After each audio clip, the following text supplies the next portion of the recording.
8 मार्च 2025 की रात एक अलग ही माहौल था। जब अधिकांश लोग अपनी नींद में खोए हुए थे, आसपास के गांवों के कुछ लोग खेतों में मशाल और टॉर्च की रोशनी के सहारे छिपा हुआ खजाना खोजने में लगे थे। इस प्रयास में उन्होंने मेटल डिटेक्टर्स का इस्तेमाल किया, जिससे यह घटना सामान्य खोज से कहीं अधिक रहस्यमयी और योजनाबद्ध प्रतीत होती थी। रात के सन्नाटे में टॉर्च की हल्की रोशनी और मशीनों की आवाजें माहौल को रोमांचक बना रही थीं।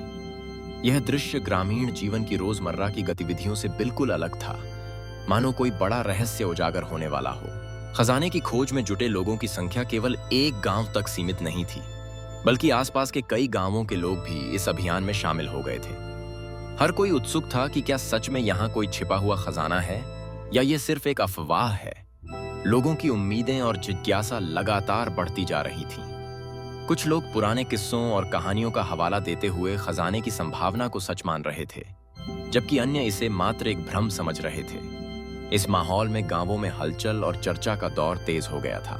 मध्य प्रदेश के बुरहानपुर जिले और असीरगढ़ गांव का ऐतिहासिक महत्व अत्यंत विशिष्ट है।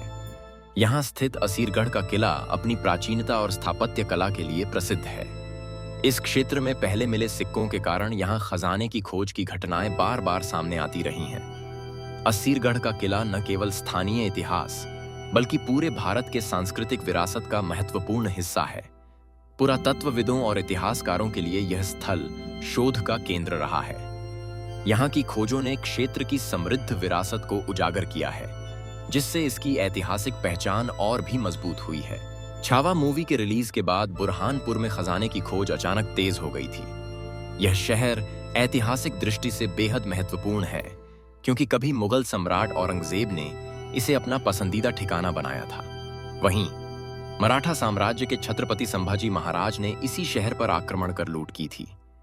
इन घटनाओं के कारण बुरहानपुर की गलियों और किलों में छुपे खजाने की कहानियां आज भी लोगों को आकर्षित करती हैं।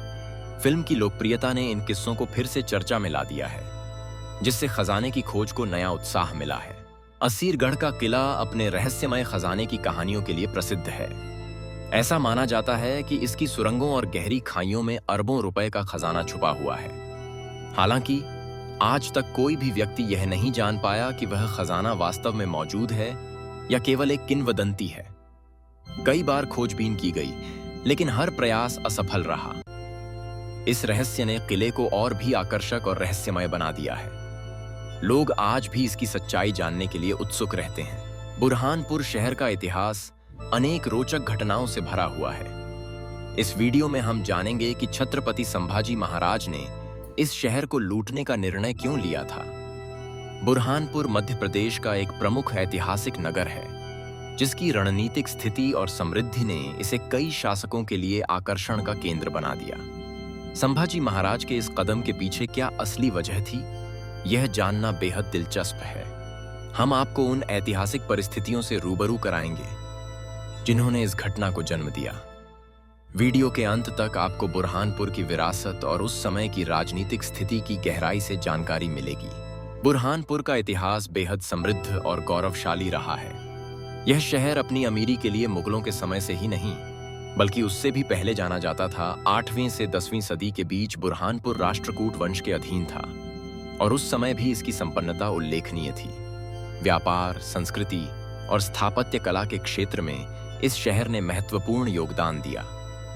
यहाँ के बाजार और महल उस दौर की समृद्धि की गवाही देते हैं। बुरहानपुर की विरासत आज भी इसके ऐतिहासिक स्थलों और सांस्कृतिक धरोहरों में जीवित है। 14वीं सदी में यादव वंश के राजा आसा हीर ने असीरगढ़ किले का निर्माण कराया था, जो आज भी अपनी ऐतिहासिक भव्यता के साथ मौजूद है। यह किला क्षेत्र की सामरिक और सांस्कृतिक विरासत का प्रतीक माना जाता है। समय के साथ फारूकी वंश के शासक नासिर खान ने इस महत्वपूर्ण स्थल पर अपना अधिकार स्थापित किया।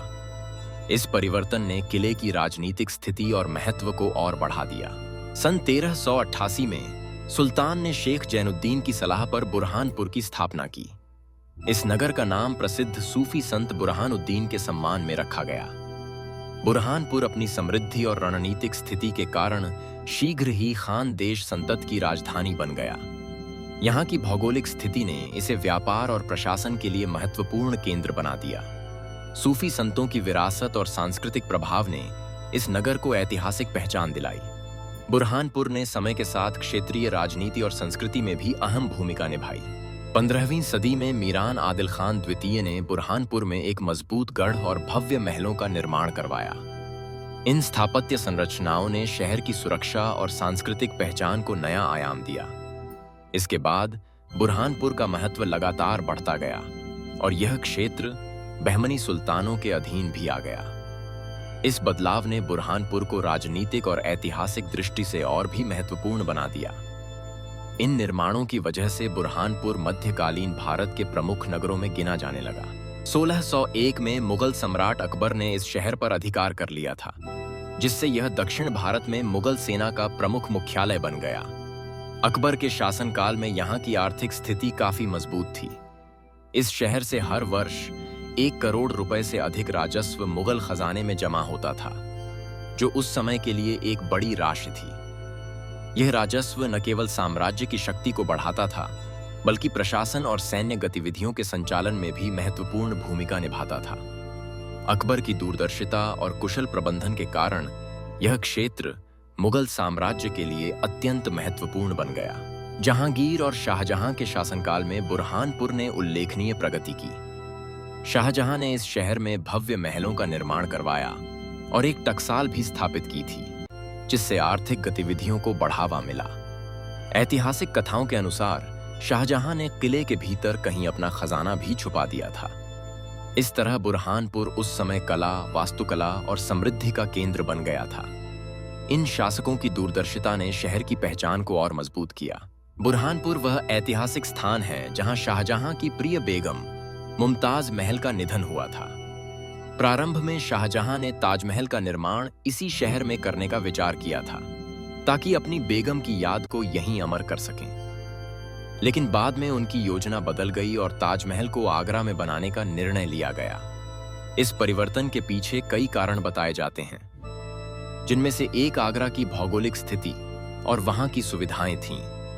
आज भी बुरहानपुर मुमताज महल की यादों से जुड़ा एक महत्वपूर्ण स्थल माना जाता है। इतिहास के इन पलों ने ताजमहल को आगरा में स्थापित कर उसे विश्व प्रसिद्ध बना दिया। औरंगजेब के जीवन में इस शहर का विशेष महत्व था। यहीं उसकी मुलाकात प्रसिद्ध हिंदू नर्तकी हीराबाई से हुई थी, जो अपनी कला और व्यक्तित्व के लिए जानी जाती थीं। हीराबाई ने औरंगजेब के जीवन में गहरा प्रभाव डाला। दुर्भाग्यवश हीराबाई की मृत्यु भी इसी शहर में हुई थी, जिससे यह स्थान औरंगजेब की यादों में हमेशा के लिए जुड़ गया। इस घटना ने शहर के ऐतिहासिक और सांस्कृतिक महत्व को और बढ़ा दिया। बुरहानपुर का स्थान ऐतिहासिक दृष्टि से अत्यंत महत्वपूर्ण था, क्योंकि यह ताप्ती नदी के किनारे स्थित था और आगरा से दक्कन की ओर जाने वाले मार्ग पर पड़ता था। इस रणनीतिक स्थिति के कारण व्यापार और यातायात के लिए यह शहर एक प्रमुख केंद्र बन गया था। बुरहानपुर में टेक्सटाइल और रंगाई की उद्योग भी काफी विकसित थी, जिससे स्थानीय अर्थव्यवस्था को मजबूती मिली। यहाँ के कारीगरों की कला और उत्पादों की गुणवत्ता दूर दूर तक प्रसिद्ध थी। इन सब कारणों से बुरहानपुर न केवल व्यापारिक बल्कि सांस्कृतिक दृष्टि से भी एक महत्वपूर्ण नगर बन गया था।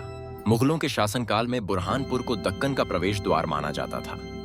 इस शहर का नियंत्रण प्राप्त करना पूरे दक्कन क्षेत्र पर अधिकार स्थापित करने के समान था।